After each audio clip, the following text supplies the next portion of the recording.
When someone constantly seeks their attention, tries to extract emotional responses, or demands closeness, the avoidant doesn't interpret it as love. They interpret it as a threat to their autonomy. Their mind and body immediately go on alert, activating survival mechanisms that have been reinforced over years, even decades. This is why, no matter how much they care, the more you chase, the more distance they create. Chasing keeps them in a state of hypervigilance. Their internal system is scanning. If I move closer, will I lose control? If I respond, will I be overwhelmed? If I allow connection, will I be hurt? These questions aren't intellectual. They are physiological. Their heart rate, breathing, and even thought patterns tighten in response to what they perceive as potential loss of freedom. Pursuit makes the connection feel urgent, intense, and unpredictable. And for an avoidant, unpredictability equals danger. The paradox is that avoidants do want closeness. They want connection, but only on terms that feel safe to them. Chasing interferes with that sense of safety. When you try to force engagement or accelerate intimacy, you inadvertently validate the very fears that keep them distant. They aren't rejecting you emotionally. They're protecting themselves from a scenario their nervous system interprets as high risk. Every message, call, or request for reassurance may feel to them like a subtle cue that autonomy is being compromised. This is why many avoidants behave inconsistently when pursued. They may warm up one moment, then pull away the next. It's not lack of interest, it's their system reacting to perceived pressure. When they sense the need to escape, their brain activates the flight response. They create distance to regain equilibrium. And once that distance is established, it often feels safer to them than engagement. Even if that engagement is genuine and loving, understanding this mechanism is crucial for anyone who cares about an avoidant. Pursuit does not awaken affection, it awakens fear. The more you chase, the more their heart is forced into hiding behind protective walls. They may feel conflicted, torn between desire for closeness and instinct for self-preservation. But until the chasing stops, fear remains the louder voice. The insight here is profound. Stopping the chase doesn't mean you stop caring. It means you allow the avoidant to experience closeness without threat. It allows their nervous system to relax and their heart to recognize that connection doesn't equal danger. Only when the pressure of pursuit is removed does the avoidance attachment system have the space to respond. It's the first step toward true emotional engagement, the first step toward the moment they feel everything they have been holding back. When you stop chasing, the dynamic shifts entirely. Fear begins to fade. Curiosity grows and attachment can finally be felt. The very thing that seemed like withdrawal is actually the doorway to deeper connection. Chasing keeps them locked in self-protection. Stepping back unlocks their capacity to feel when you stop chasing and avoiding. Something remarkable happens. Space is created. That space is not emptiness. It is freedom. For an avoidant, emotional freedom is everything. They have spent their lives managing, controlling, and limiting closeness because too much intimacy triggers fear. When you step back, you remove the pressure that keeps their nervous system in constant alert mode. Suddenly, they have room to breathe, to think, and to feel without the weight of expectation bearing down on them. Avoidants are experts at self-protection. They have built layers of defense to regulate the intensity of relationships. Constant pursuit, even when well-intentioned, triggers those defenses. Each text, call, or demand for reassurance reinforces the idea that closeness equals threat, Their body reacts first, and their heart often follows slowly. But when chasing stops, their internal alarm system begins to quiet. Without pressure, their mind has the opportunity to shift from survival mode into reflection and awareness. This space allows them to notice things they may have ignored while being pursued.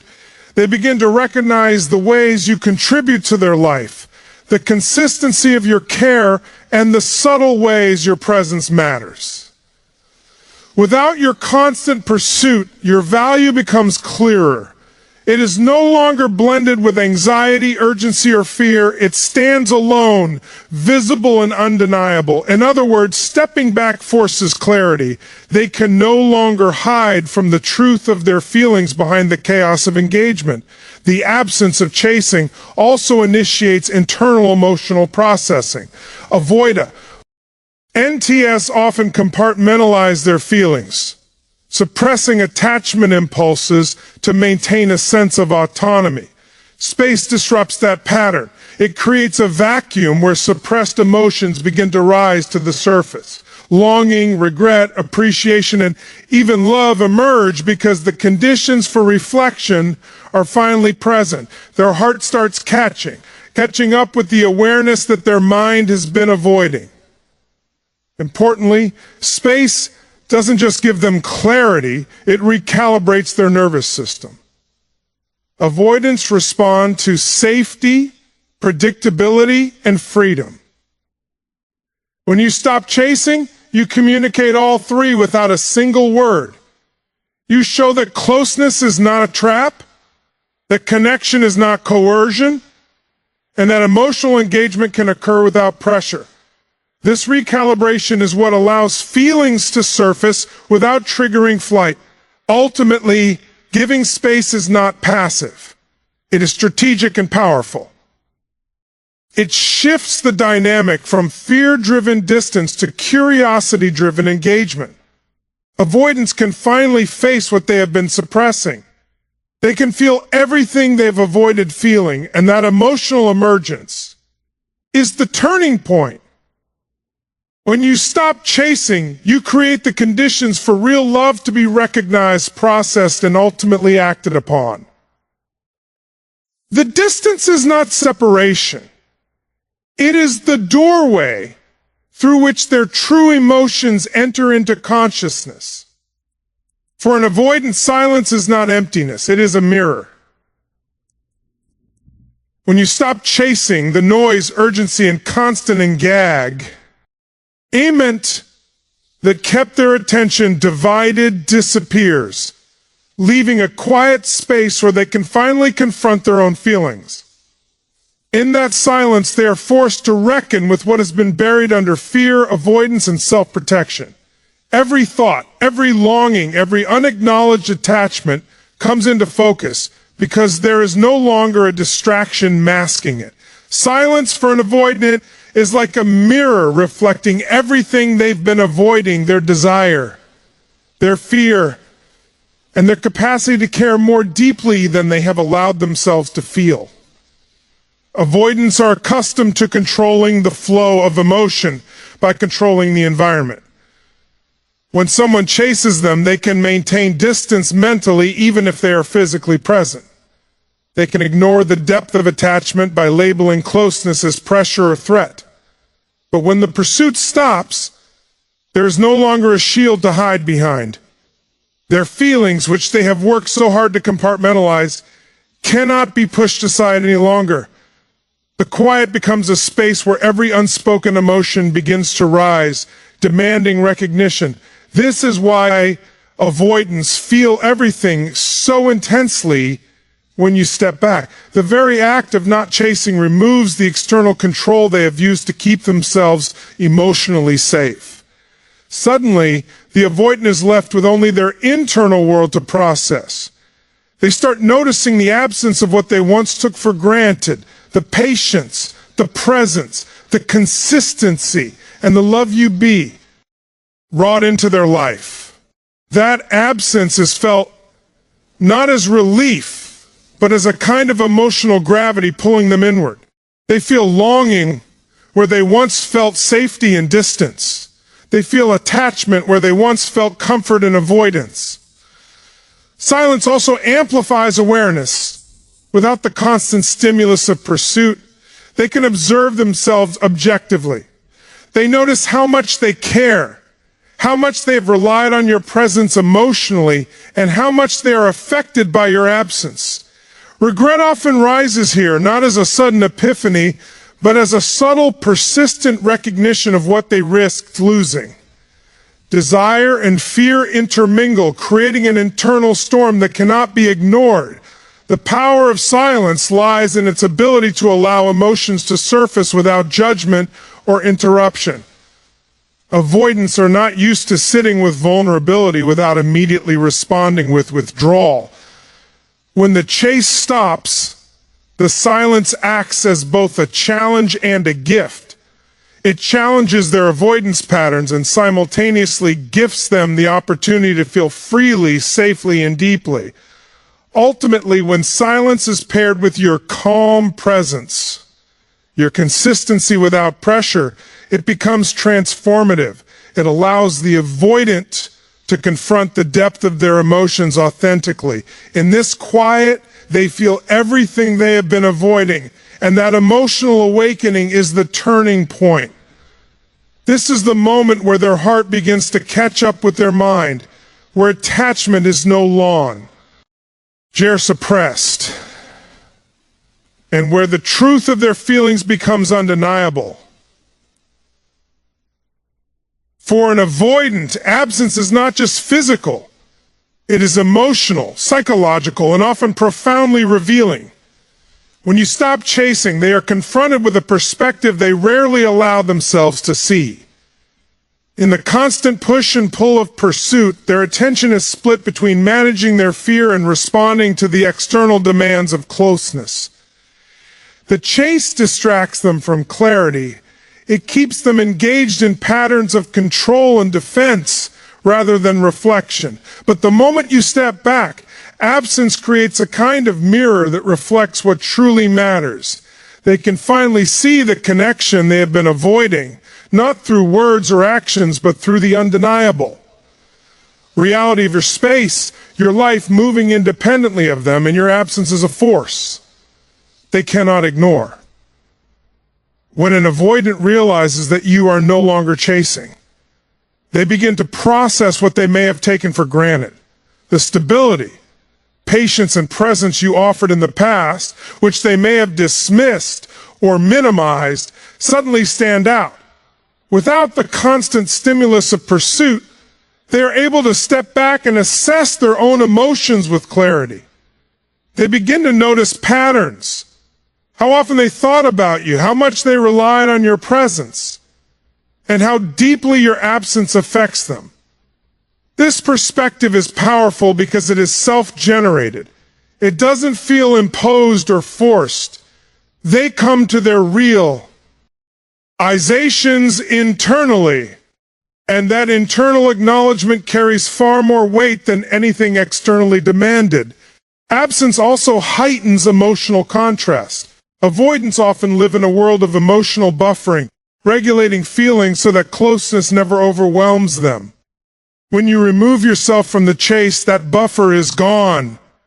The contrast between your presence and your absence becomes stark, creating a kind of emotional gravity they cannot ignore.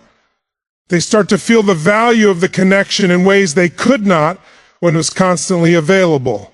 Every memory, every subtle interaction, and every unspoken moment takes on amplified meaning.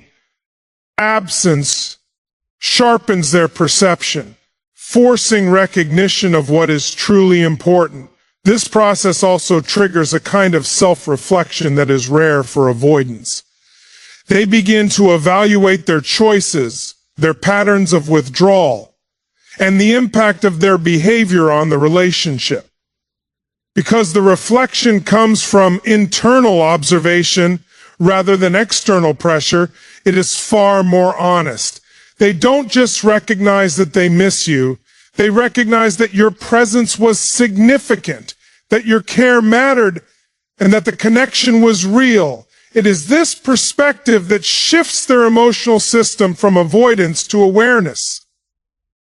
Finally, absence allows desire and fear to coexist in a way that is undeniable.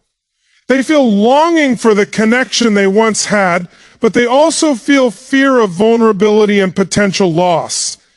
This tension forces their emotions into the open, compelling them to reconcile what they feel with what they want.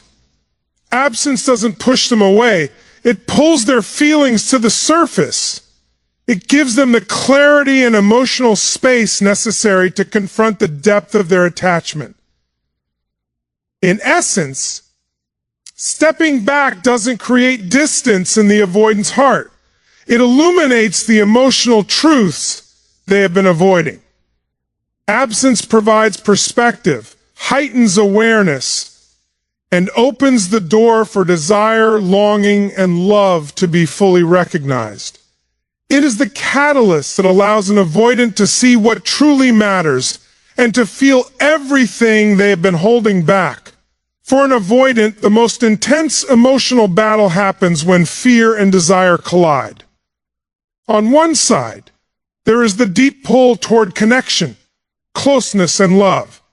On the other, there is the equally strong instinct to protect themselves from vulnerability, disappointment, and loss of control.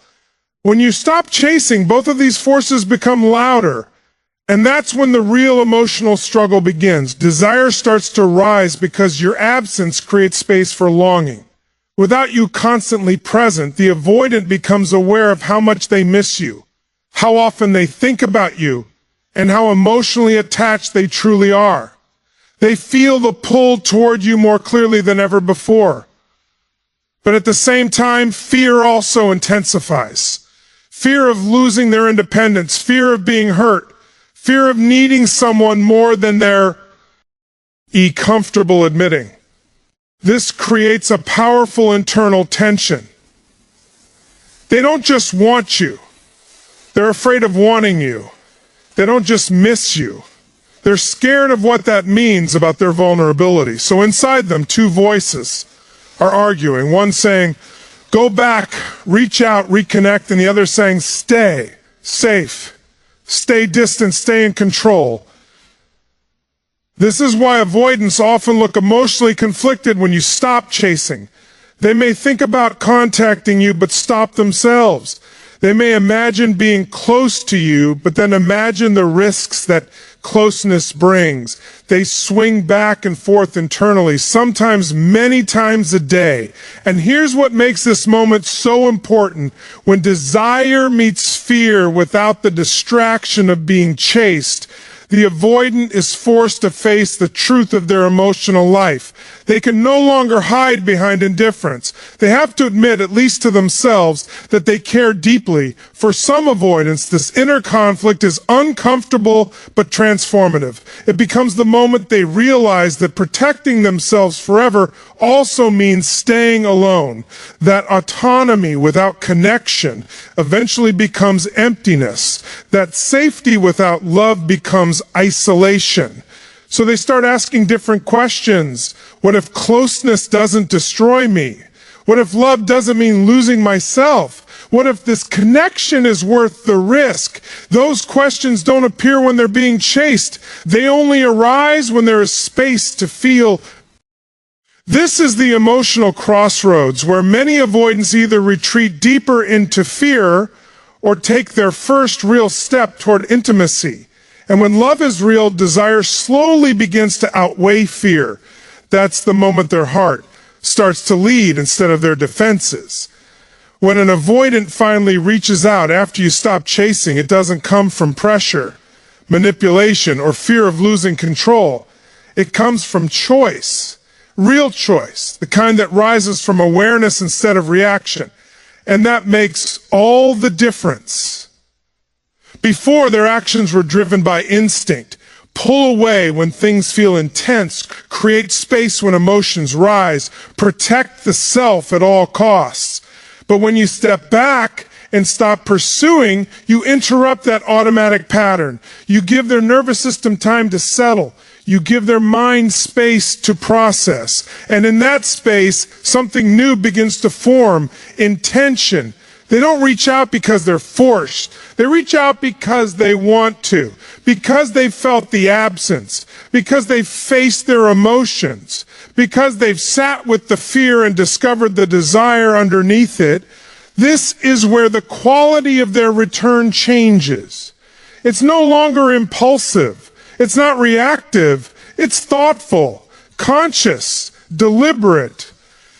They start thinking about you. Instead of just thinking about how to protect themselves, they ask themselves, what do I actually want here? What do I feel when they're not around? What kind of connection do I want to build?